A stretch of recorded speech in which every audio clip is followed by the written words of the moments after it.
Blessings, blessings, Hey, brethren. How you doing, doing well, bro. How's things with you, man? It's been a while. Michael? It's been a while. The last time we spoke was on the phone, Yeah. a little while back now. Hmm. Lots happened, right? A lot's happened since then. Lots happened since then. It's all good. Well, I just want to welcome the audience to This is Marriage UK. You know what we do here. We have very frank, real conversations, navigating the journey of relationships and life, whether you are single, married, or divorced, through the lens of Christ. Mm. You know, we don't hold that back. But this is for everyone, believers or not. And today we have I am, if we get this banner up, I am. No, not Eddie. No, here we go. I did put it in and it's playing all right. Okay, here we go. We have, come on now. It's coming, Michael. Show. Here we go. We have Michael Agyei. Yes, sir. Let us know who you are, what you're about, what you do. Plug what you want to plug. Let everyone know what's up with you. Okay, so my name is Michael Agyei. I'm born and raised here in the UK, but from Ghana heritage, the motherland. I stand in honor of the late Dr. Kwame Nkrumah and say, I'm not African because I was born in Africa, but I'm African because Africa was born in me. So, married 5 years now, 3 kids. And yeah, I'm a father, I'm a husband, child of God. I'm an entrepreneur, motivational speaker, life coach. And yeah, that's me in a nutshell. Bro, so where can we find your stuff, man? So yeah, online. So you can follow me on Instagram. I am Michael Agyei. On Facebook, Michael Lyrical Agyei. Yeah, don't ask where lyrical comes from. For those who know me in my former life, well, not my former life, still part of me. I used to be a gospel musician. I say used to be. I'm just haven't put out music in a while. I'm called Lyrical Soldier. But yeah, that's when I was heavily involved in the music. So yeah, on Facebook, I am Michael Lyrical Agyei, and on LinkedIn as well. Michael, what do you do? So what is that I do? So primarily, I'm part of I'm an investor, and I teach Forex and cryptocurrency. So I'm part of a technology company that simply has, products and services in different industries. So for financial education, travel, also social media management as well. So that's what I primarily do. I help people to learn how to make money, grow money, and keep money in different ways. And I'm also a motivational speaker and life coach. So I use the gift of words that God has given me and my life experiences to encourage, motivate, and educate people around the world. So I'll say that's what, my primary occupation, should I say. I'm from a science background, actually. So I used to work for some of the large pharmaceutical companies. So I did my master's in hematology, which studied the blood. So I was working as a medical science liaison, but I left that in 2017. So you work for yourself. You're fully you. Fully me. You're supporting a wife and 3 children. Yeah. And what are their ages? So the oldest, Nathan, he's 4. Then we have Joel, 2. Who was 2, just turned 3. And then Annalise is 2 years old. So 3 kids under the age of 4. And I'm encouraging people to get them out of the way as early as possible. Yeah, it has, it's got its advantages and challenges, should I say. The advantage is that they all kind of grow together. And you just let go once you're done. The challenge is that it's like you have 3 triplets, basically. Like you got triplets, should I say. And that can be a challenge at times. Happily married? Happily married. But doesn't come without its challenges. And we're gonna dive in. This is uncut. Curtis knows me. I say it as it is. I don't butter. I just say it how it is. So we're going to be diving into some stuff today. But happily married. I'm too excited to start. I tell you, this is where it started for me with you, and this show.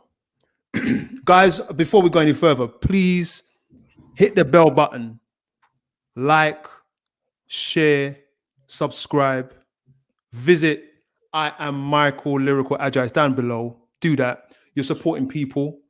You're supporting the family. Juanita says, hey. The one and only. You know? I love the flag.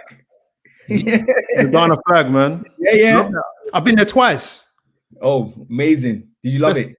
Yeah, I mean, I went to Ghana and I stayed with family in a nice little kind of biggish house, you know, and just the best time I've ever had. Come on. It was before we go into it, it was a nice house. Yeah. In a compound. It was a wall around it. We're blessed like that. It was a rental. It was nice. Yeah. And the living room was bigger than my house. That's what we're talking about here. It was like a 4-bedroom house. Yeah.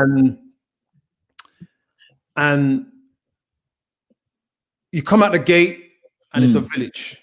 And it must be about 100 meters down. There's a lady sitting on the ground frying plantain and yam in coconut oil. Best food ever. Come on. Ghana's the best place. Come on. For real. Listen. Now, then I went to Mexico afterwards, but that was an all-inclusive thing. And then, you know, I'm kind of like, you know. Yeah. Ghana's special, and I'm loving Ghanaians all day long. Yeah. Bro, let's get into it. This is where it started for me. Yeah. This is where it started for me. I saw a video of you, and I'm like, someone told me that you've seen a video by Michael. Listen to me. No, not really. A couple of weeks went by, and this is me. All right, let me see. And it came up on the feed. Yeah. Bro, when you were talking, I felt you. I felt that. I felt what you were saying. And you know the joke is it was you were speaking in the light of your faith. So people have to get this in their head. This is my brother here speaking as a married man and as a believer. And bro, here we go. Let me get it up. God sends a curveball. So let's lay this out like this. Yeah.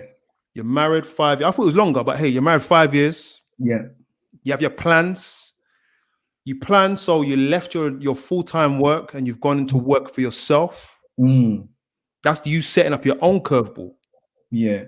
And then other things have happened. So when I watched this video, I was shocked. But you reached me, and then he started crying, and I don't cry. Wow. God sends a curveball. What are you saying? Man. Yeah, man. I think curveball it was, you know, and you know what's even more crazy? That wasn't even the first curveball, man. You know, that's what makes it even more crazy. So like you said, for me, I always from young was entrepreneurial, you know. I'm from young ways in which I could just make an additional income stream, from selling sweets and, you know, cookies in school to starting university, getting my student loan to kind of buy mobile phones and selling it on eBay. So I always knew that I won't work a 9 to 5, you know, till I'm like 70, 80, 90. Because for me personally, like a lot of people, my goals and my vision, you know, my goals was much bigger than my salary. Like what it is that I wanted to do in life in terms of set up my family, do things like projects worldwide, you know, that vision couldn't be financed by my salary. So I decided that, you know what, I'm going to look for a way in which I can make an income outside of what it is that I do. And, you know, the subconscious mind is so powerful. You know, we operate by subconscious. We think it's conscious, but it's subconscious. So when I'm in work, subconsciously, I don't want to be there. So things always come up to either get me in trouble or I don't want to be there. So I went through a lot of jobs. God being so good that every job that I either got sacked or left, I got a promotion, the next job. So it kept happening until the last job was a job that I'd always wanted, told that it would take me 10 years to get it. But God being good, I got the job, which is a medical science liaison. The youngest in the company, the only black in the room. So I thought, this is a job that I want. I've arrived, but there was no contentment. After a couple months, I started having issues with my manager again. I said, I'm not going to do this again. I ain't going to go through first stage interview, second stage interview, third stage interview, and get a job for me not to like it. So I said, no, that's it. So I've now left my job. I went into the industry of network marketing. You know, one lady from my church came to me and said, Mike's, you know, have you heard of Forex? I said, I've heard of it. I know those who trade make money. Those who don't trade don't make money. She goes, I got a platform that can teach you. And if you build a team, you can make money. I'm like, listen, if I'm making money from my phone, obviously I can build a team. So I came on board, built a team, you know, had good income. Now here's where the first curveball comes in before we even get to the main curveball. So now left my job. You know, I've been doing promotions. I'm in the music game. I've done 1 or 2 concerts with artists. And then, you know, I get a call that there's one guy who wants to do a huge concert in UK. And I've recommended your name as somebody who can partner up with him. You know, I do a bit of due diligence on him a little bit, you know, said, okay, cool. And I do this huge gospel concert in the UK. Now, to cut a long story short, you know, this concert, so the person who I did this concert with, you know, ended up, let's just say stabbing me in the back. You know, I went into huge debt with this concert, you know, literally everything was underneath my feet. I had to take the brunt of it because it came to a point where we was paying everything via ticket sales. And it came to a point where, you know, just before the concert, ticket sales was slower than paying for people's airlines. So now we have a choice. We can either pull it because there's no more funds, or keep going and be in huge trouble with all those people who have paid because we've spent all the money on the concert happening.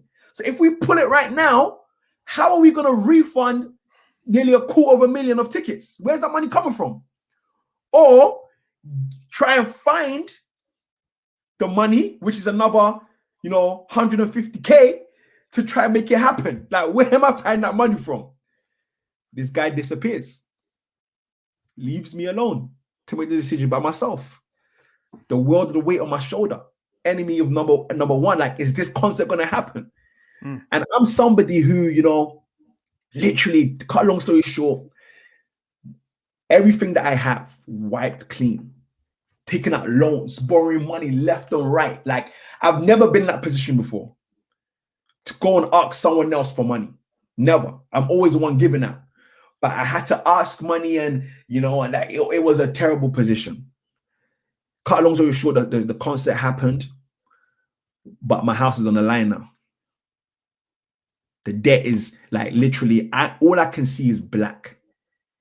I don't even know how I'm going to survive this.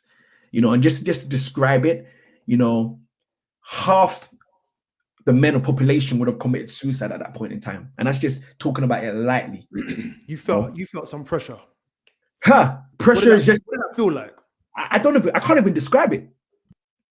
If I try to describe it to you, I won't be able to. It was, all I saw was just black. There was no way out of this. Absolutely no way. So now this is pressure on my family, pressure on my marriage, pressure on everything is just pressure now. You know, what do I do in this point? I'm just, and what even hurts the most is not even the financial loss, but was the betrayal. That was what hurt the most. You know, so that was the first curveball. You know, and it goes that when you're at the bottom, the only way is up. You can't go no lower. So me and my wife had to just work through it. You know, work through just the hardship of that situation.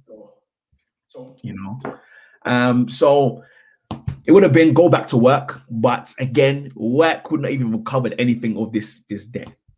So I decided to just grind it out, work even harder at my business, make it happen, you know, and it was a journey. So now we've got to, that was 2018.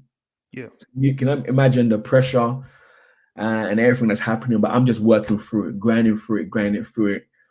You know, God being so good, I was in a position where, you know, I was able to, start to see the light at the end of the tunnel. So as you can know, during this time, I'm just trying to make it happen, man, financially. That's all it is that I'm doing. People didn't really understand, because I'm not one to share what I go through. And this, when I did that live, I said, when people even recommended therapy in the next curve we want to talk about, I'm like, listen, I'm the therapist for other people. Like, I listen to other people's problems. You know what I'm saying? So I'm just now grinding, working hard, grinding, doing things, and it was a very an awkward time of my life, because up until that point, I was heavily involved in ministry, running Bible study called Jam for the past 10 years, part of the Youth Federation, part of London Youth Federation as well. And now, by 2018, Michael's just all about the business now. People didn't really understand that, Michael, you've changed, like, what's going on? But they didn't understand the behind the scenes, like what I'm going through, like why am I working hard? So now, the end of 2019 now, I'm working hard. I'm not sleeping. I'm working hard. I'm grinding. I'm going out meetings, this and that, doing this. And I'm called to have a meeting in Vauxhall. So now I'm driving to the meeting. Driving now to the meeting. I reach Vauxhall. It just happened. Like, it was just so quick. Like, just like, what I'm saying. I don't know. It's if it just appeared in front of me. All I just see is boom! Someone in the front of my car just get hit and just literally fly across the road. Boom. Bro, before you say any more, listen. I've sent you the link to your WhatsApp. Okay. You can share this, right? Let's take a breath. Okay. Let's take a breath. We don't have to rush this one. My days. People, I don't know if you know what's being said right now, but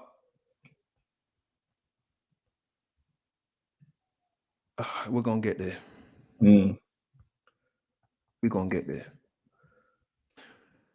You done? Are you still working? You done? Yeah. I've shared it. I've put it on Instagram and Facebook. Yeah. Across your bonnet, bro.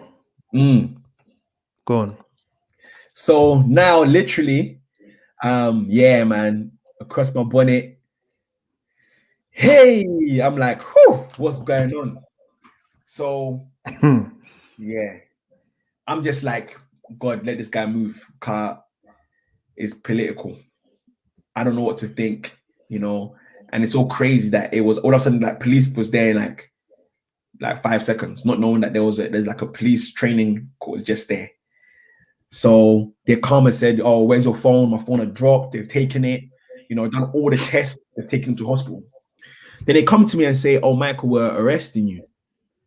One of the people said that you were on they saw you deleting something off your phone. Deleting? I said, deleting off my phone. My phone was on the thing on the car, like this.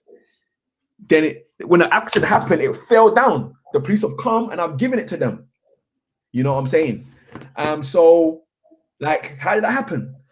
So they took me to Brixton police station, and I was there all night. Luckily there was a duty solicitor there. I've now got him, and then the case was going on and on. Like, for 6 months, I heard nothing. And when you don't hear nothing for 6 months, once it passed 6 months, there's no further action.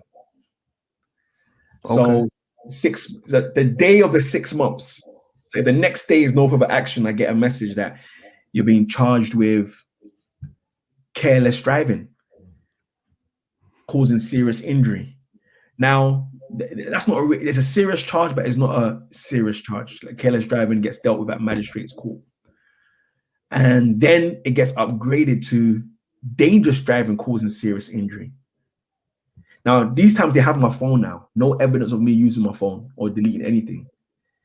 So up to this point, I'm thinking the case is not serious. Like, you know what I'm saying? So I'm just using the duty solicitor. Now, when they said that, Michael, there's now a possibility you can go prison. I'm like, whoa. So man, yeah, literally a year in suspense. I had references from you name it. My references, I could have applied to be the mayor of London. That's the references I had. I'm talking about government officials, people with OBEs, pastors, and just vouching for me. And probation, who give the judge the pre-sentence report and their recommendation, they said this is an accident. This is a law-abiding citizen, no criminal record. You know, we recommend like community service. So I go now to the court. July, I think it was 29th or something like that. Last year. And they gave me 30 months immediate custodial sentence. Man, yeah. That was crazy, man. I thought I was dreaming, to be honest. I thought this can't be real, man. Let me just wake up and just go about my day. But yeah, man, it was crazy, you know. So that was the, I would say the curveball that I got. I think, and I don't want you to feel pressured in any way about what I'm about to say, but not even think. I strongly believe that you've given us the surface version of what happened, and I want people to know that when we invite people on this channel, we are, the narrative is, or your story is the majority of the ministry in itself. And so when you're telling me that you had to remortgage your house or something like that, something to that effect? No, so it was on a line, you know, we managed to pull through. So we didn't have to remortgage, but we could have lost it. But this is it.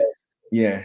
And this is it. It's like, what we don't see is the conversation you have to tell your wife, or the conversations that you and your wife are having. Not that we have to go into that. Yeah. But the reason why I'm saying this is because for people,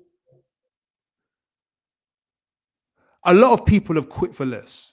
And also you've touched on something, like, I remember a time years back where I was like, I will not live through this. And pressure can make us, who are singing and dancing for God at the front of the church every week, a moment or a week of pressure can make you question whether you want to keep your life or not. Can I be so brave as to ask you? And I'm taking a risk when I'm asking this. And by all means, don't give me information that doesn't belong to don't give us information that don't belong to us. But what was your marriage? I mean, it's 5 years. It's early days. How did this affect the relationship? So my marriage journey has been quite interesting. You know, my first year of marriage, you know, where a lot of people maybe call that the honeymoon period. For me, it was the most challenging in my marriage. You know, in my first year of marriage, I understood why people get divorced. And I was just putting it lightly. I understood. Okay. I get why somebody would divorce. Sometimes you don't understand, like, why would you give up on marriage? But I understood it. I'm like, yeah, this is where somebody will give up. This is where someone will say, you know what, this is long. It's long. This is the point they will say, you know what, you take your bags and why don't you go back to your parents' house? And I'm done. So it was a challenge because, you know, we did the counseling, you know, and all of that. But we were just, you know, two different people coming from two different backgrounds, grown up two different personalities coming to one. And for me, how I see it, when the Bible says two become one, you know, it's like an operation, you know, it's like a surgery. And during that, you know, that process of surgery, there's going to be pain. But once it heals, then you're one. And that's how it was for us, you know. My wife, you know, she's very much a daddy's girl. I say to her, I don't know no one else who's a daddy's girl like you, like daddy's girl, like to another level. And for me, it's like she expected, you know, how her dad treats her, to like I had to feel that those boots. And her dad is next level. You know what I'm saying? So, you know, we had times I remember having arguments. I'm not your daddy. You know what I'm saying? So it was challenging. You know, we had to work hard for it. And I think one time I spoke to Anita one time. You know, she won't remember this. You know, because she speaks to my Juanita. Yeah, spoke to her one time, and then she said to me, yeah, that, you know, that marriage. She gave me this metaphor that stayed with me. She said it is like a house with there's no kind of windows or doors. So if the house is on fire, she said, it's either you put the fire out or you both die. And when she said that to me, it just stuck with me. You know, that listen, no matter what we have, like there's no winners or losers. You know, it's either we both win or we both lose. You know, so it was, you know, things like that, you know, stayed with me. Is like, listen, we either make this work or we don't. You know what I'm saying? Like, and yeah, we got through the first year of marriage, you know. Or should I say, we survived the first year of marriage, you know. Yeah, and yeah, and I think during the journey we have both. There's still a lot of maturing to do, but we've matured from the first year, second year, you know, to just trying to see who's gonna win, who's got the better arguments, you know, whose fault is it, to get to a place where is now, all right, how do we think more deeper than what it is? Okay, you do this all the time, but why do you do this?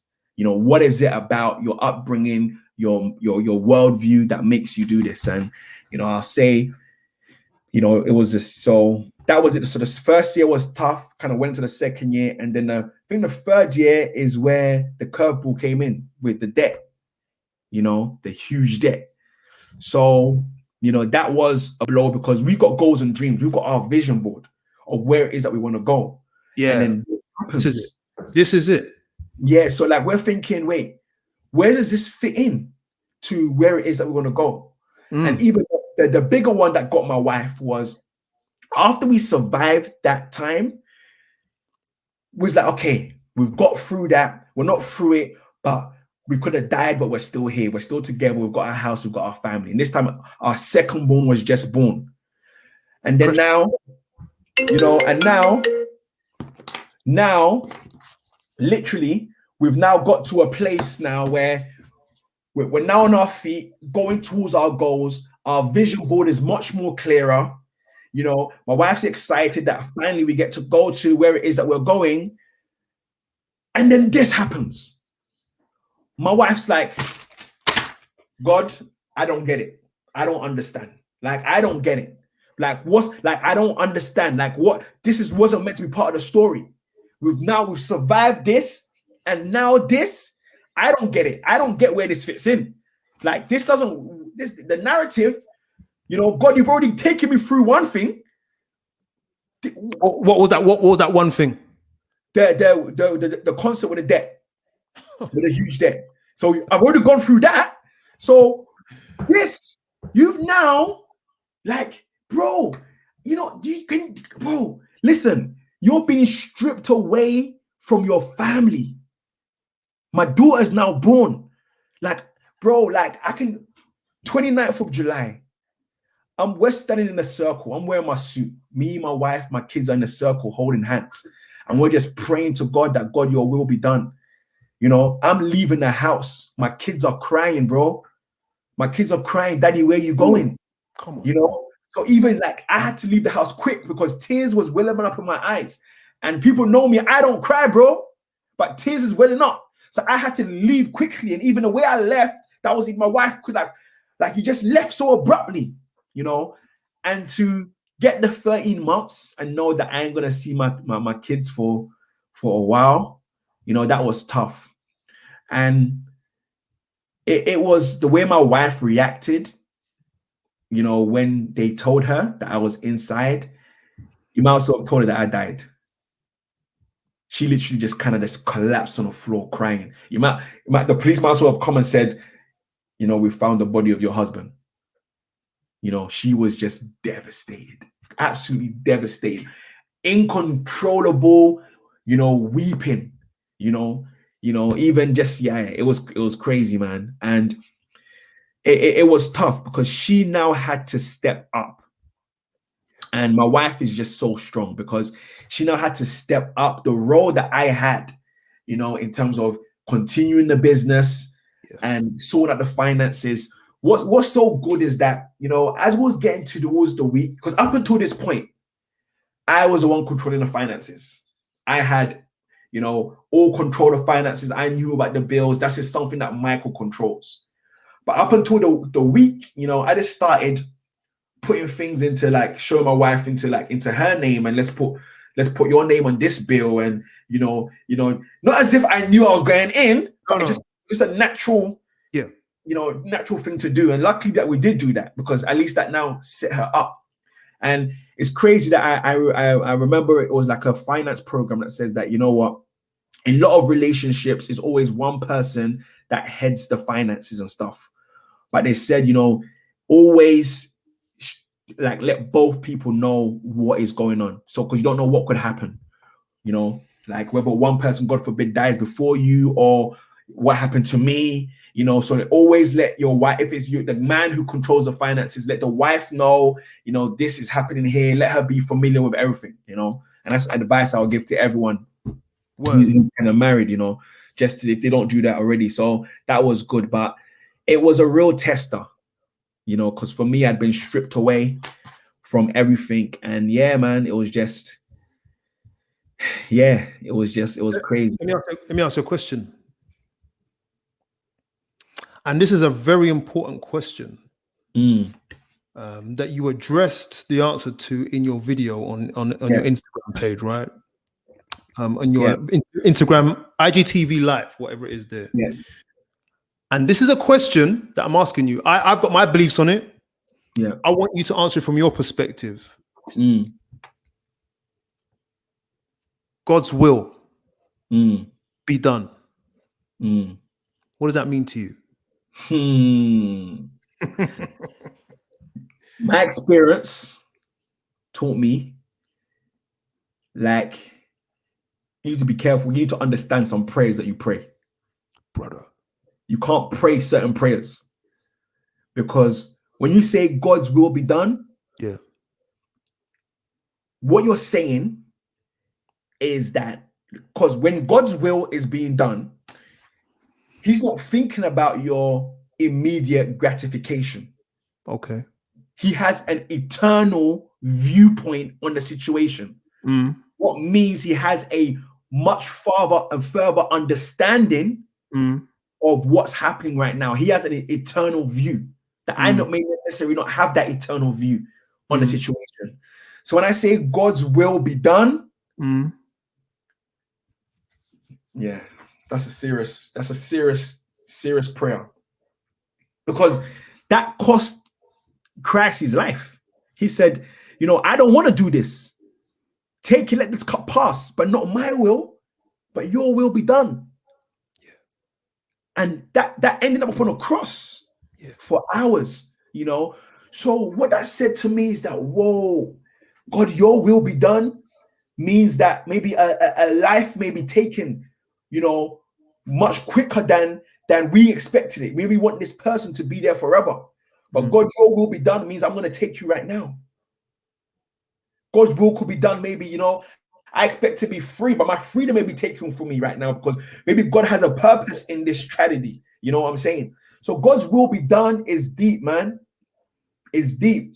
When I was behind the bars, bro, and like freedom that I didn't even know that I had being taken away from me. Like freedoms that you take for granted is being stripped away. You're no longer a human being, you're a number. You know what I'm saying? It's absolutely crazy, for me to be able to experience it, and that's God's will be done. I'm going to go deeper into this. It is an important reason for it. But I think the question on the screen for you How do you know, or the question could be then asked, do you think this was God's will for your life?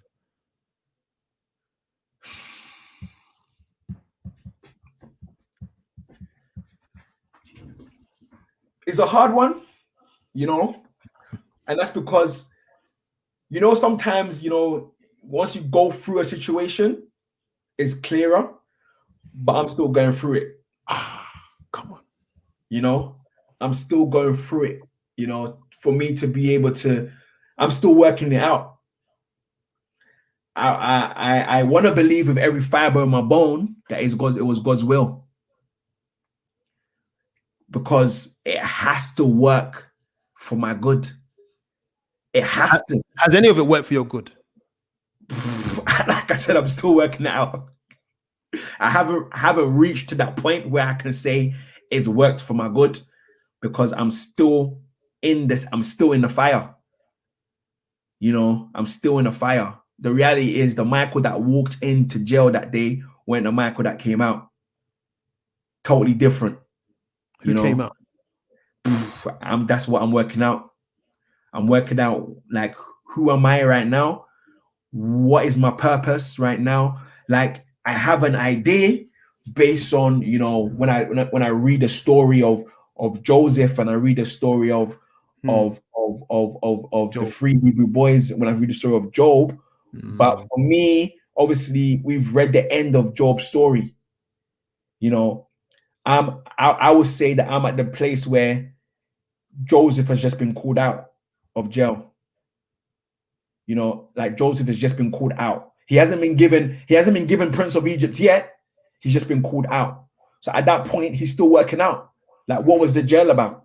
Yeah. It was only when he was given Prince of Egypt that he was able to put things together. And even at that point, maybe he didn't put things together yet. Maybe it was the point where he was able to bring his family, see his father again, you know, but I'm still working that out, bro. So how do I know it's God's will for my life? My immediate answer would be because God allowed it to happen. He allowed it to happen, you know. Yeah. He allowed it to happen. Like, there could have been so many things could have happened on that journey that could have prevented me from ending up in jail, bro. So many things. Yeah. When I left the house, I normally take train, but it was raining, so I jumped in my car. When I take my car, I park at my mom's house because her house is near a train station. But I passed the train. I passed the house. Like, number one, if I took train, I wouldn't have been in the car. If I parked at my mom's house, which I normally do, I don't drive to Vauxhall, to Victoria. Where am I even going to park? But I stayed in the car. Maybe we wouldn't have hit the guy. You know, there's so many things where it could have been prevented, you know, but it happened. So I want to believe it's God's will. I want 100%, you know, and for me, the mere fact that it happened, it had to be God's will. The mere fact that it happened. And what if it is God's will? If it's God's will, then I know that it will work together for my good. I will know it will work together because it has to. God doesn't lie. This will have to work together for my good. It will have to. There's no other alternative than it working together for my good. You know what I'm saying? Because I did learn things while being there. I did learn a lot about myself, about God. You know, I learned a lot being there. And for those of you who follow me, you know, I did meet people there, you know, who I've connected with. And I do believe it showed me that there's a huge need. Like, it's like a forgotten world. When you're in there, like right now, there are thousands of people incarcerated. Yeah. Some people, you know, they've done crimes. Some people, you know, it's just the environment they were brought up in. Some people just got caught up in it. Some people, you know, were framed. There's so many stories. Yeah. But it's a forgotten world, man. Yeah. Forgotten world. Like, you're forgotten about. Yeah. Like, there's a sentence called IPP, which means is like, you know, it was something that was aborted, you know, but you get 3 strikes or something like that. Not 3 strikes, but you do something, you can get handed a sentence that is everlasting. Like, it's for a minor crime, but you're in jail until they say you come out. You may have maybe have stolen a car, but you've been in jail for 25 years. And that's it. We think that was just in America, but there's over 1,000 people on this sentence in the UK. You know, it's a totally forgotten world. But yeah, God's will, that's a dangerous thing. It's a dangerous thing, man. God's plans versus your plans. Many of the plans of man, you know. Yeah, you can't fight God, man. You can have all the plans in the world, but God's plans, if he wants you to do something, you know, and this is why I'm saying I'm working it out, because I'm asking myself many questions. Michael, was this a Jonah experience or was it a Joseph experience? Was it, Michael, I want you to do something that you're not doing? Or is it, I want to use this to go to another level? Or is it a Job? You know, we've got so many stories in the Bible. My question is, where do I fit in? And this is like, what's my story? Is it a Jonah? Does God want me to go a certain direction that I'm not going? And he's saying, if you continue going there, I'm going to continue putting roadblocks. Or is it that, you know, you're doing your thing, but I want to use this situation to go to another height. I want to use the storm, like the disciples, to then increase your faith. Is it a Job, you know, saying that, yeah, you're doing your thing, and, you know, but, you know, I just want to just, you know, I'm selecting you to go through this so that the world can see, you know, that you won't turn your back on me when you go through the worst. So I'm working it out. So God's plan versus my plan. Yeah. Like, God, what is your plan? What is your plan, God? You know? Because his plans aren't always our plans. In fact, I don't think they ever. I got my views on this because you and I have gone through something very similar, same outcome. And that happened in year 3. Yeah, and I went to jail in year 3 for some nonsense. And when you're behind bars, you question the will of God. In fact, the first night I got there, I was like, I'm going to wake up in a minute. It's a dream, innit? That's it. I said to myself, yeah, God, look, I'll see you in the morning, yeah? Get on my knees, I'll pray, get on my life. This is the longest dream I've ever had. I'm going to wake up in a minute. And 17 years ago now. No, actually, it was in 08. So it was, you know, about 12, 13 years ago. But interestingly, I said to God, why did you do that? And guys, this is, you know, our channel's about relationships. So keep following where we're going. I said to God, like, you know, I had plans. Where's this going? And he never answered. And I'm here at that point in 08, I was with 2 children. My son didn't even really know me because I was working so hard whilst I was on bail. So I'm when it all happened, I'm like, all right, how's the mortgage going to get paid? I was working and my wife was on maternity leave. Wow. How's the bills going to get paid? And you know something? Interestingly, Michael, when I came out, things got worse. Worse than before. And we've never really told people much about it. Not that we're hiding it. It's just that it's just never been something that we'll talk about it one day. But interestingly, things got worse. Michael, though,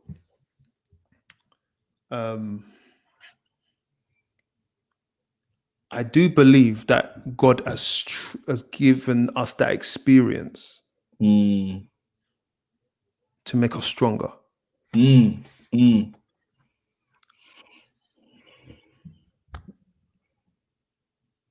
he doesn't have to give me all the answers. I mean, this has made me question the sovereignty of, to question and address the sovereignty of God. Like, God is like, I will take your life. That's reality. I will put you in debt. This is what I believe, bro. And I will get the glory. Like, God is not doing that to get glory. I don't believe he's doing that to say, look, I can do this. I can hurt people and make them happy. Yeah. I can hurt people and make me look big. I don't think God is about that. But I think that what God does is he looks, like you said earlier, when he looks at you and says, all right, look, I see where you want to go. but this is where I want you to go. And some of us, it's like a gay, he just moves the piece as he pleases. Yeah. And I'm convinced that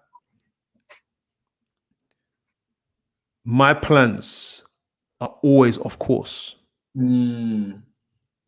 So I'm praying for God's will. And I don't even know. I never know God's will. Some people might be listening to me, bro, and thinking, some people might be listening to me and thinking I've lost my faith. My faith has grown because I have less control. Now, when this happens, Michael, and I'm sure you can relate to me, right? Yeah. In some capacity. I know I'm further down the road in some respects. I'm here to learn from you still.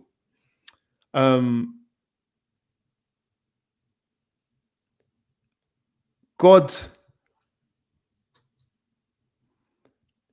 uses some strange means to increase our faith, and I think it's a gamble at the same time. Even though he's there tomorrow and today and yesterday, it's still a gamble because there were times when I thought I'm just going to end this. I think in reality, what I'm saying is I don't know what God is doing. Yeah. And my wife is on her own journey. Mercy. She's on her own journey now where, it's the history. It's still present. There's some issues there in terms of how it affects your life. But how are you now? Besides the fact that you're still going through something, how are you both, if I may be so bold to ask? How was this I'm not going to say affected. What positives can you draw from this experience for you both?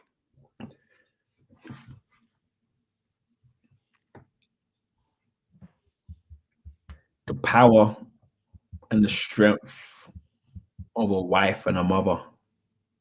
Come on. Like, yeah.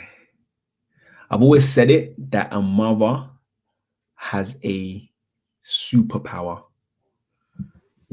but you don't get to see it, and sometimes she doesn't realize it until she needs to draw from it, because my wife could have lost her mind. She should have lost her mind, but she was able to draw from something. And I believe that she had to draw from that strength inside of her, that now that I'm here, she feels weak because she had to hold it up while I was gone. So right now she's just weak and she's just, trying to work it out herself in terms of her own purpose as a mother, as a woman, So right now I would say, we're on a journey. Some days are better than others in terms of just mentally, and again, that was one of the reasons why, she had to kind of go back just to kind of get help, especially, having the kids and lockdown and teaching and, what I'm saying is crazy. But yeah, we're still on the journey of understanding, our marriage, because this is now going a bit deeper, all these curveballs, just grounds you more, deeper and deeper and deeper in terms of understanding, in terms of who you are as a man, as a father, as a child of God, what your purpose is. And I think purpose was something that just kept ringing in my mind. I read the book Purpose Driven Life while I was inside. I read, and that book was a serious book. That was the reason why I decided to tell my story. Like, Michael would never be talking about this live on camera. Like, not because I'm a shy person, but especially these two curveballs, I don't talk about it. Issues in marriage, and we go through all day, every day, But these two things and how they affected me and my psychology, I wouldn't talk about it. Why are you talking about it now? I read Purpose Driven Life, and there was one part that I read where it said, everything you go through is for a reason. And the only way God can get the glory is if you use that experience to help somebody else, or you give God the glory in that experience. If not, then the experience, what you went through, is, null and void. Yeah. And I just will, oh hell no. Nah. Like, am I gonna talk? Like, nah. You know what I'm saying? Like, no way. I still got people who are painting me like some enemy, like people from 2018 who's painting me like this crook. Why am I gonna then now expose myself and give them something to go to have? No way. But when I came out, I had to like just obey that commitment that I said I was gonna do. So I created a flyer and I put it out. And as soon as I put it out, 2 people called me like, Michael, are you sure you want to do this? I was about to rip down the flyer. I was like, no, no, and yeah, I decided to do it. And to be honest, I'm just going to use, Les Brown talks about the power of your story. And I haven't finished going through it. It's not like, yep, I went through it and now I'm here, and God, no, I'm still going through it mentally. And I believe the journey itself, and me talking about it will help me in terms of mentally, and then it will help somebody else, even if it's one person who may be going through something similar. That's the reason why I'm talking about it now. So yeah, me and my wife, we are going, like, we're going through it, trying to understand each other, because the reality is I don't always wear my heart on my sleeve. The chains of being inside sometimes, weighs me down, but I have to put this brave face on. And because I don't wear my heart on my sleeve, you may think Michael is okay. Michael is back in the grind, doing his calls, doing his thing, running his business. So you may think, oh yeah, Michael's okay. But deep down in me, I'm going through my challenges, and you know what I'm talking about. You're still going through that internal challenge of, being labeled. Like when I have to have my call from my probation officer, like it even sounds crazy. I got a probation officer. Like we don't even know, like when she calls me, like what are we talking about? What are we talking about? What's there to talk about? When she calls me, I'm not your typical person like who comes out. Like I remember when I was coming out of jail, she asked me, oh, okay, so what qualifications do you have? And I said, oh, I've got my master's in hematology. She's like, huh? Can you spell that for me? What's hematology? What's that?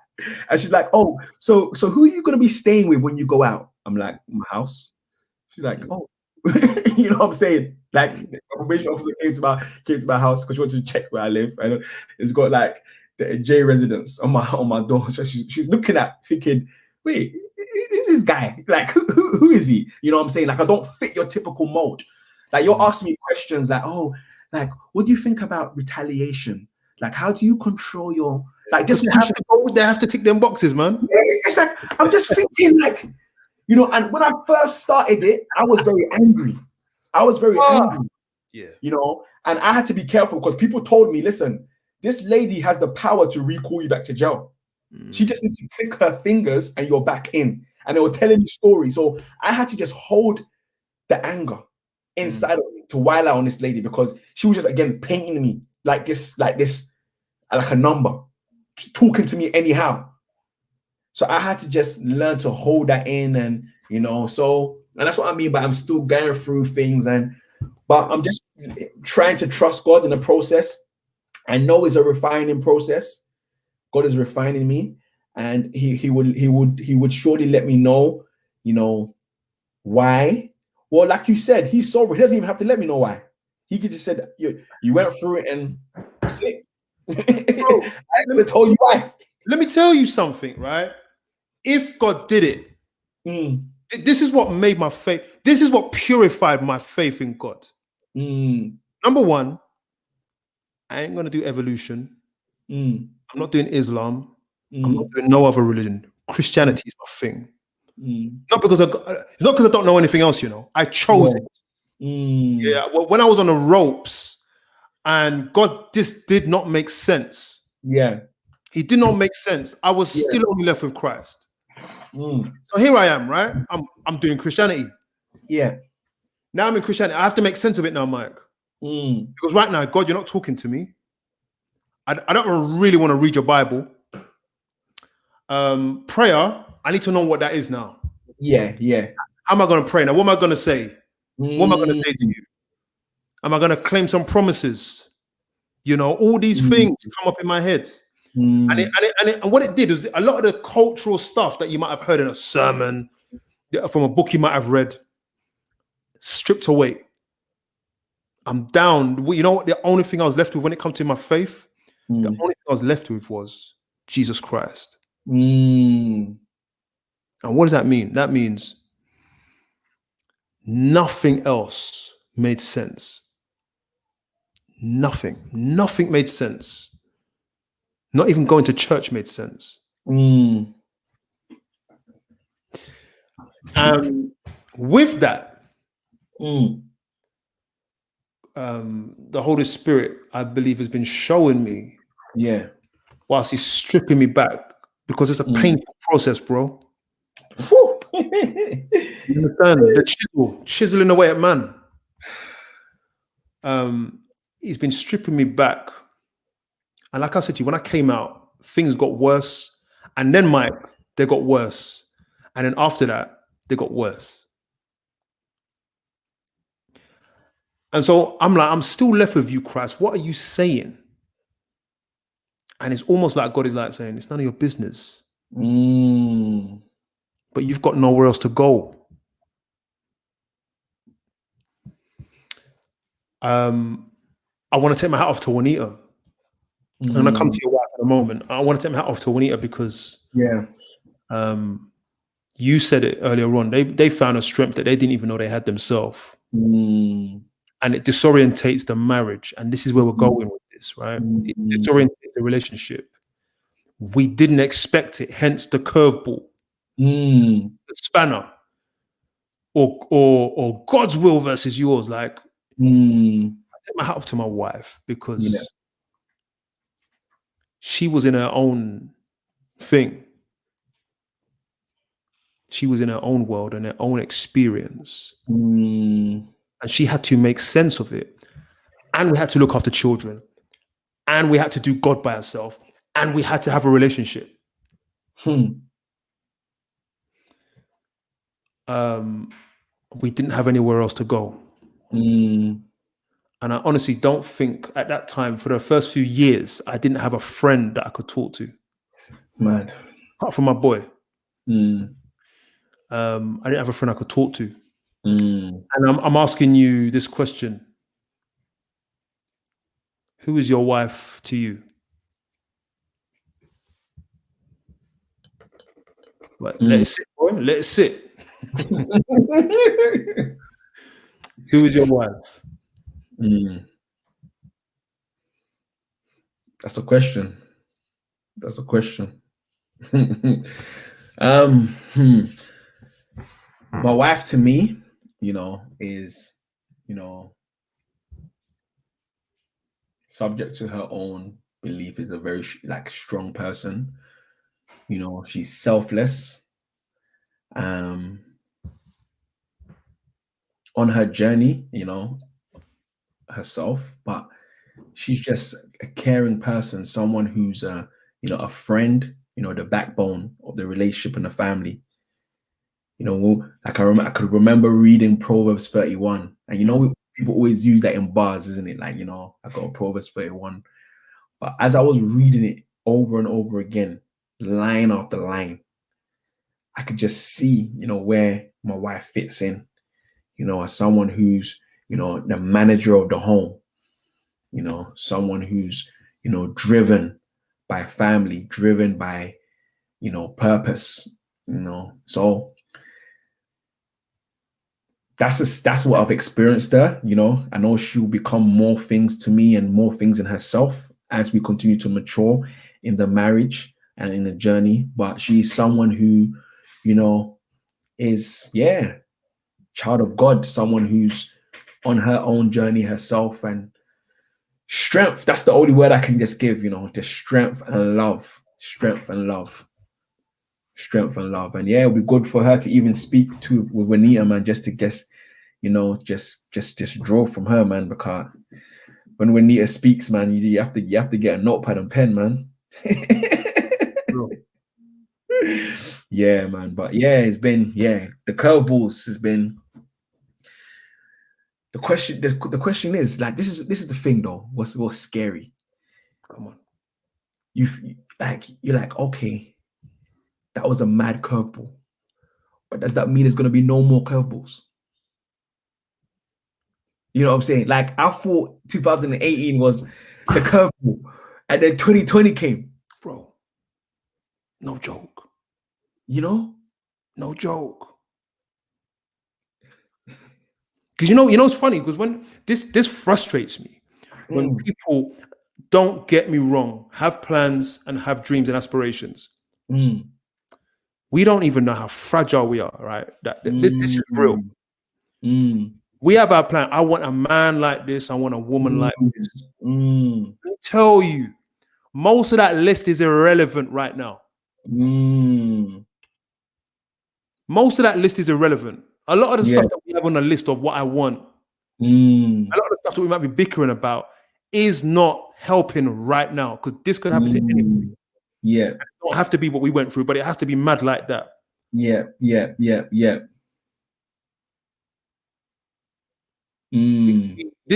This is the beauty, and you know what as well? I want to put this to you. Sorry, no, I'm coming off your topic. Like, what if what if another? I don't want to say God because I don't know. I don't know if it's God. But what if something else happens? What if this was the beginning, Mike? No, you need to give me time to heal, man. Whoa. I'm gonna give you. He could only give you more than what you can bear, Lord. Lord, please, You're great.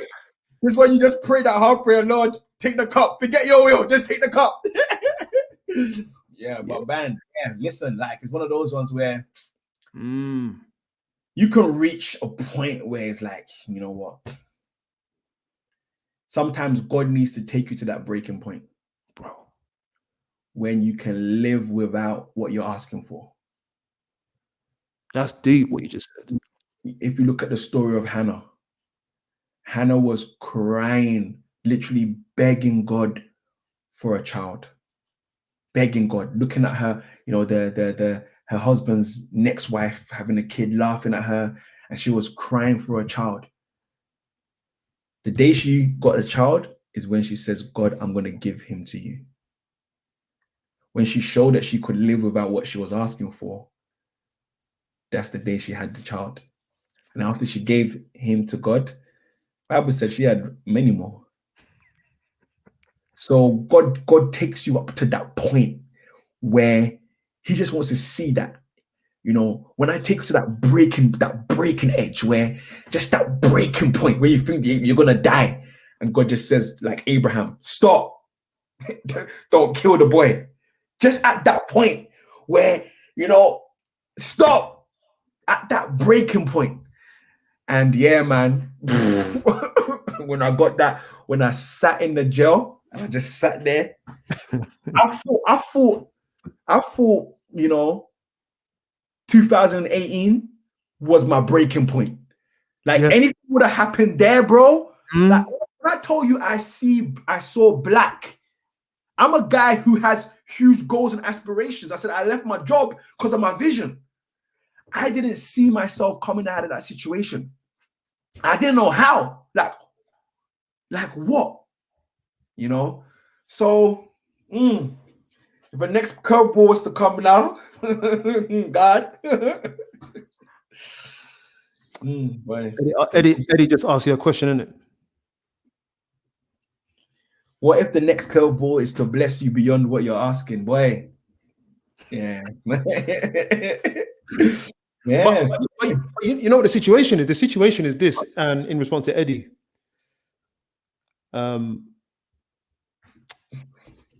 when the curveball comes, you don't know what's happening or where it's going to take you, and if it's a blessing or if God is just doing it to refine you. We don't know. So what's interesting is Job has all these afflictions on him, but he had no promises made to him. So like if you, Michael, if you got your 3 children there, you lost them, I don't want to think about it. I don't want to think about it. But if that situation happened and then God blessed you to be able to have another 6, how would you feel about the lost 3? That's a killer. Now, my point is, and this is my way of answering Eddie's question, because at the time we don't know if we're being blessed or if God is going to give us something greater than what we had before. We don't know that at the time. Yet we know we must stand. Yeah. We just have to just keep believing that, what I'm saying, that God has a plan. You have to somehow look past it, and it's painful. Like when you spoke about getting chiseled, that process is a spiritual process with a physical pain. Yes, bro. It's spiritual. God is refining you spiritually, but there's a physical pain associated with it. There's a mental pain that's associated. Like you said, even with Job, he had curveball after curveball, like your children, your business, your health, your friends. It's like bam, bam, bam, bam. And he's questioning God, like, why? Like, what have I done? I've been doing this all my life, and I've been doing this all my life. And the friends is like, you need to confess a sin. Like, what did you do, Job? Like, you must have something, just painting you in this light and this picture. And he's just confused. He doesn't know what to think. And these curveballs keep coming. But the thing is, we know the end of the story. So now how painful it is to read it, we know the end of the story. And it's like, God knows the end. He knows how this is going to play out. But I'm just praying that I don't lose my mind. I don't lose, my purpose. I don't lose, my relationship with my wife and my kids. I'm praying that through it all, God will protect me from all the things, the journey itself, because I'm out, but like you said, there's so many questions, unanswered questions. And it's just understanding that, God, are you going to, like, is deeper. Like if I was just to break down the deepness of this, that's just crazy, man. Like you said, you came out and you thought that coming out was the start of your upward battle. Right. I'm coming back. You know what I'm saying? Like, that's it. I'm out. Let's go. Like Michael was running before, doing this and that. I've come out. I'm running, but it's like I can't run. I'm not moving the same.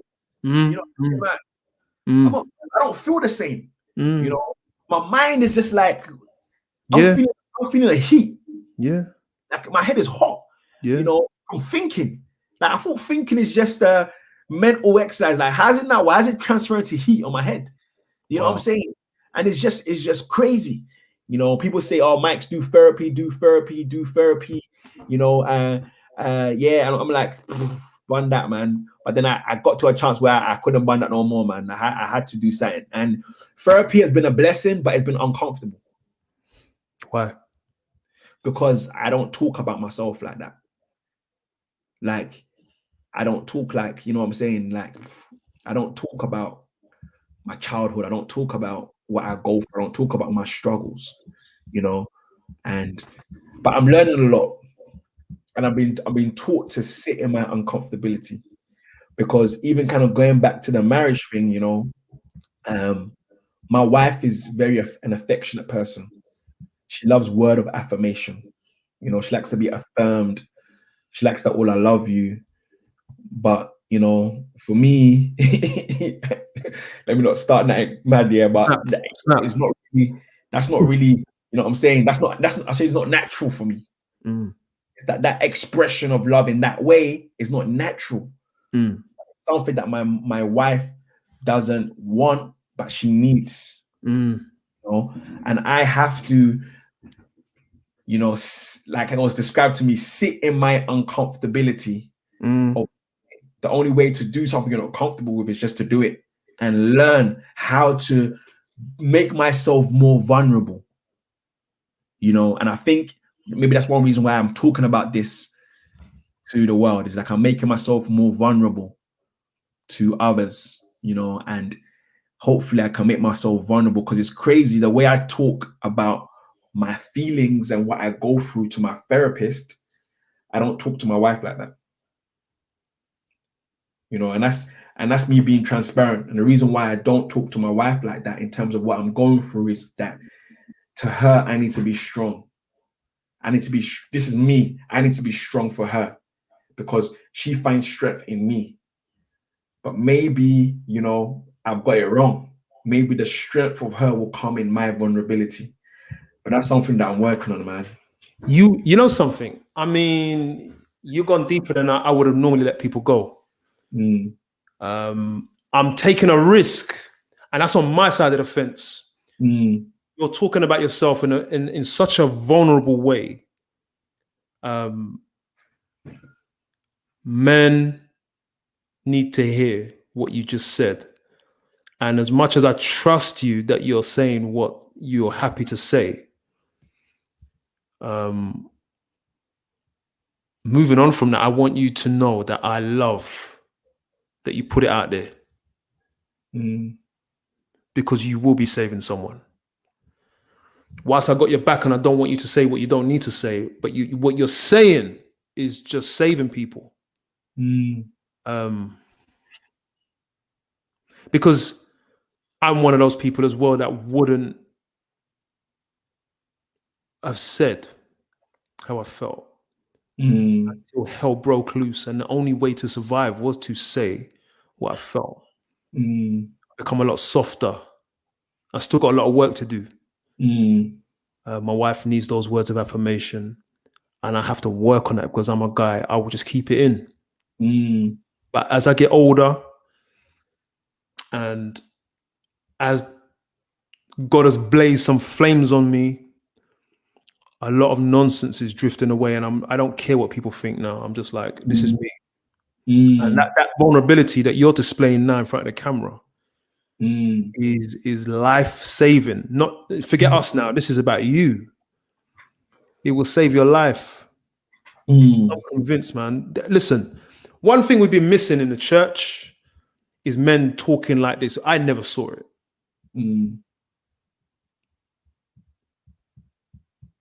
I'm going to ask you two questions. I have about 5 here, but I don't want to kill you for time. What advice would you have? I don't care what. Oh, this is what I wanted to say as well. What I love is that you are, and I didn't realize this, bro, so much. We had a little conversation beforehand, but I didn't realize. But probably because I've forgotten how current your experience is. The beauty of not having the answers. The beauty of saying that you don't have the answers. Guys, I hope you're listening. And, you know, Michael is going through, and he's unashamed about that fact. I appreciate that you are current in your experience. I want to know, and I don't care how long you've been married. I don't care what your state of mind is. What are you? Yeah, I got it. Yeah. What are you? What advice would you give to couples and or to those in relationships or those preparing for relationships, from your recent combined with your recent experience, your views, your pain, your you know, Michael, what would you say?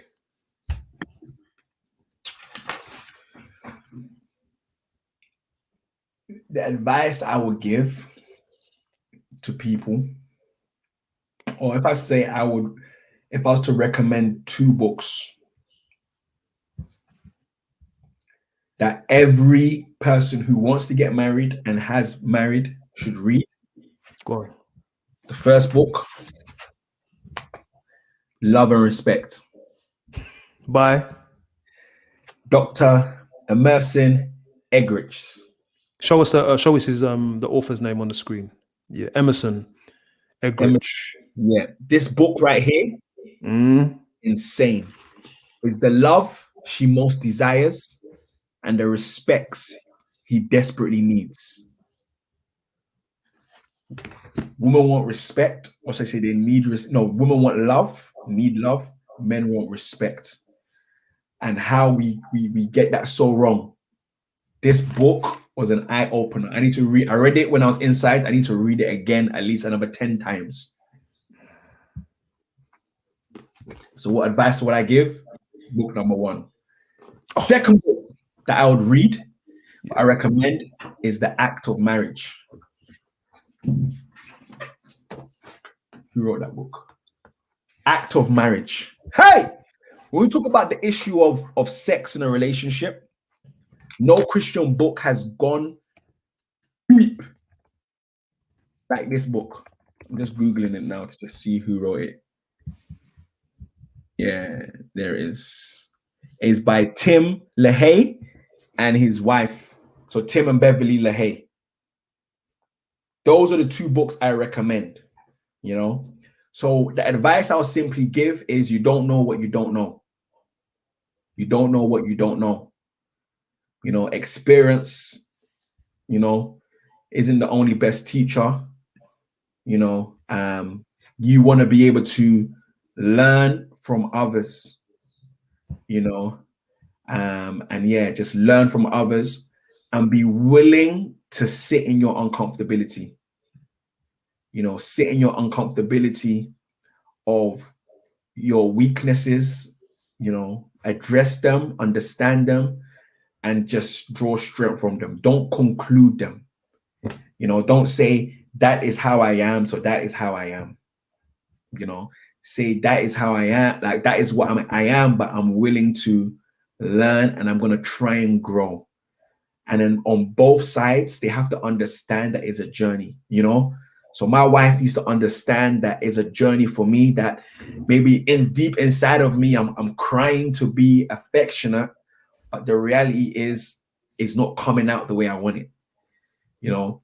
So it's like I want to say I love you, but it's just coming out with something else, you know. And I'm learning, and it's a process. So as a wife, she needs to help me in that process. And anything that I'm not getting from her, I need to understand that it's a process. But we have to learn to invest in our marriage together. So saying, babes, we're gonna study this book together. We're gonna read it and study it together, and then put little things to implement it. Because I was saying to my wife that there's certain things that I would want her to say, you know. So for example, let's just say she did something, let's say I did something or she did something wrong to me. So she's now shouted at me and I'm upset, or I've done something wrong to her. I've just maybe shouted at her. She has to say, yeah, as a wife, you know, Michael, the way you spoke to me, you know, I felt unloved. Was there anything I did to disrespect you as to the reason why you did something to me? So she's saying to me that, wait, you've hurt me, but I want to ask you, is it because I did something to you? Is that why you've hurt me? Now, that's unnatural. You've cussed me, but then I want to see why. What did I do to cause you to do that? And I apologize for it. Now, that's something unnatural. So what we have to do is practically write this out and stick it on the wall. Stick it on the wall.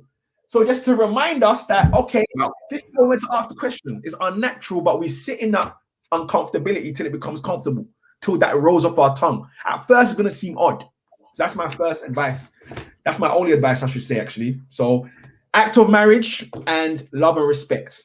Read it as a couple, study it, implement it, and yes, it's going to help. Because we're still doing it ourselves. And reading it was so enlightening. Like, okay, so that's why you do that. Okay, that's why you react when I say that. Okay, so to be honest, if I was a church pastor, I would give these 2 books to every married couple. Every married couple, you know, especially when it comes to the area of sex in marriage. Everyone thinks that, oh, I have now the license, I'm good. But yeah, that's another That's another call. You know what I'm saying? We said that for another time. You're welcome to give it to us, bro. Another day. Yeah. I'm gonna invite you when we talk about that. Yeah, that's another topic. All right. Finally,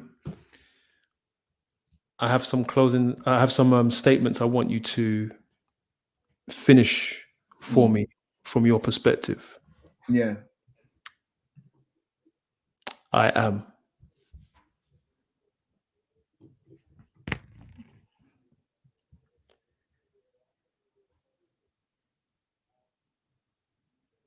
I am.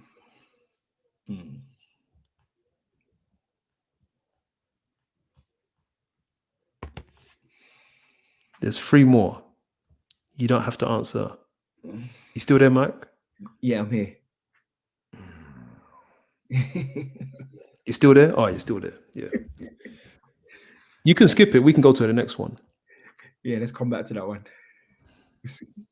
I am. That's yeah. I will. I will trust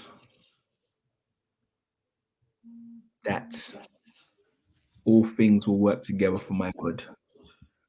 And that, you know what I'm saying, I will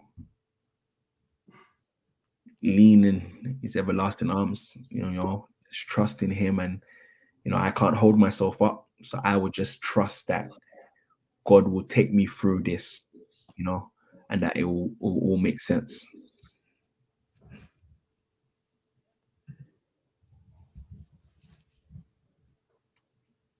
I hope.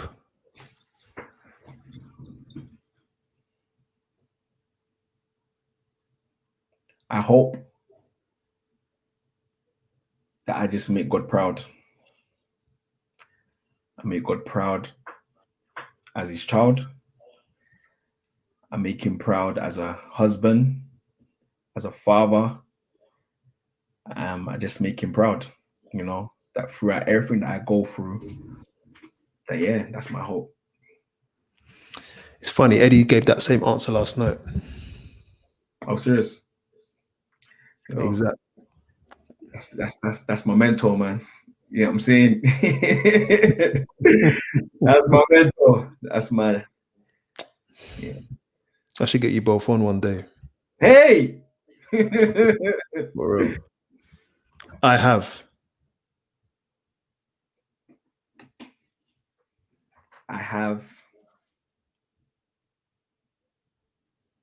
A strong wife who's willing, when we say ride or die, she's willing to ride with me, I believe, even if I had nothing, she'll be there. So I have a strong wife. That's a wife. Mm. You can't get a better wife than that. Nah.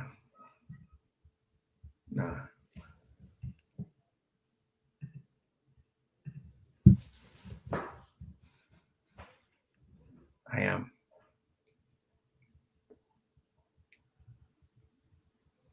Michael Agyei.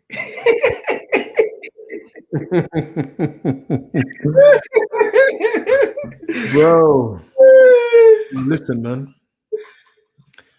I want to hopefully encourage you. Is that whether you believe it or not, whether we feel it or not, when it looks like it's not, we rest on God. There's nowhere else to go. And he may not make sense. It may be a time of not praying and not reading. It may be a time of just crying. We have to be. I want to encourage you that that's your season. I also want to encourage you both that your story has delivered many. It's a tough one, and you're still here. And it's okay to be confused and angry. And I think you are saving lives because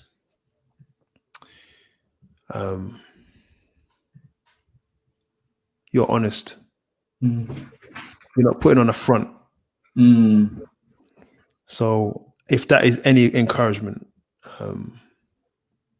then I thank God for that. Mm. And it's your journey to go on, man. Yeah. Do you know something? I've learned a while ago now that advice is just not something I love to give. Mm. Because I don't always know what God's doing. Mm. I know He's doing it. Do you know what I mean? So it's just you still have your mind, bro.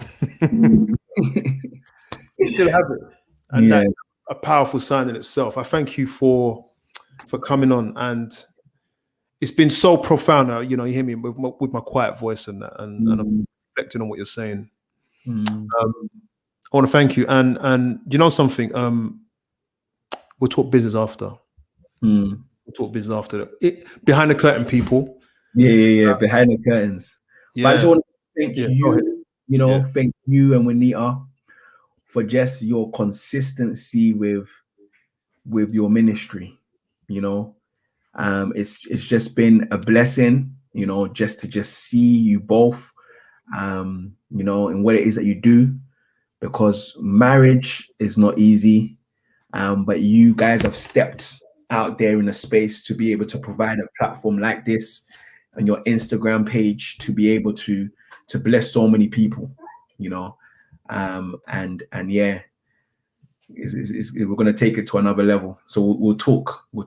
I have some things in plan to take it to another level now. You know what I'm saying?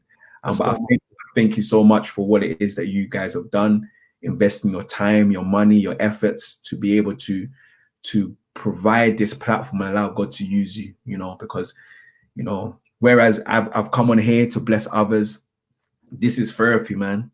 I don't speak about my stuff. Like, if you didn't call me and message me, Max, you want to do this, I wouldn't come and volunteer. I would say, Curtis, let me come and speak about my, you know what I'm saying? So you inviting me in itself is a blessing. And I thank you so much for bringing me on, because I've been thinking, while I'm talking, I'm just thinking, and you ask some tough questions, Sorry. some deep ones, like, I'm like, I don't know. I will make it up on the spot, and give you an answer. But today it's been like, I don't know. I can't give you an answer. But that was the answer. That was the answer. I don't know, and that's the journey. Sorry, go ahead, man. But yeah, no, 100%. And yeah, it's just I've passed the time where I'm just answering for answering's sake, man. Now I'm in a place where it's just being real and vulnerable, man. So I appreciate you. Thank you so much for your time, bro. I thank you for, you being vulnerable in your journey, and you sharing what you've shared tonight. We're gonna talk. Yeah, man. Love. Guys, thank you so much. Are we on tomorrow? Michael, just bear me 1 second. No, we are not on tomorrow. We thank you. We are back next week, guys. And I don't remember what day it is, but is it? Okay, so I'm waiting for Juanita to tell me. So we've got administration. On the 16th with the hype of dating. Yes.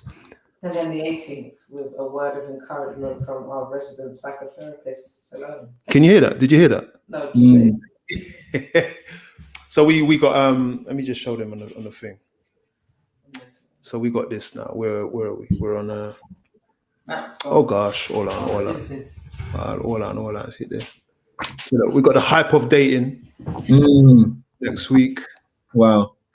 And then we got this is so amateur, but I don't care. It's natural. It's natural.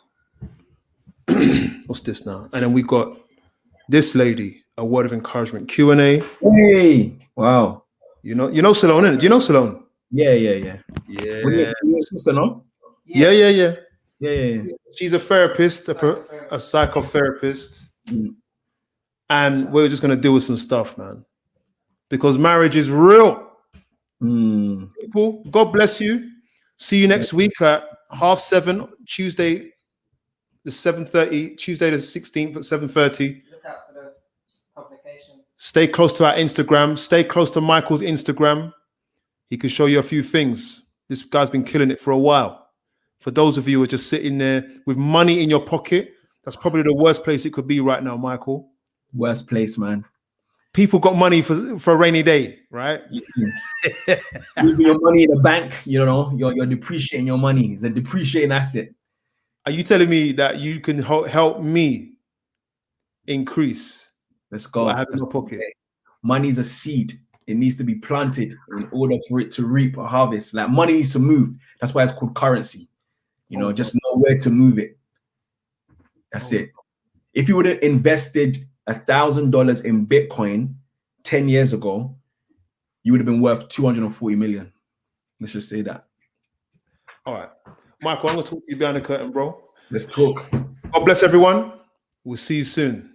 Take care. God bless.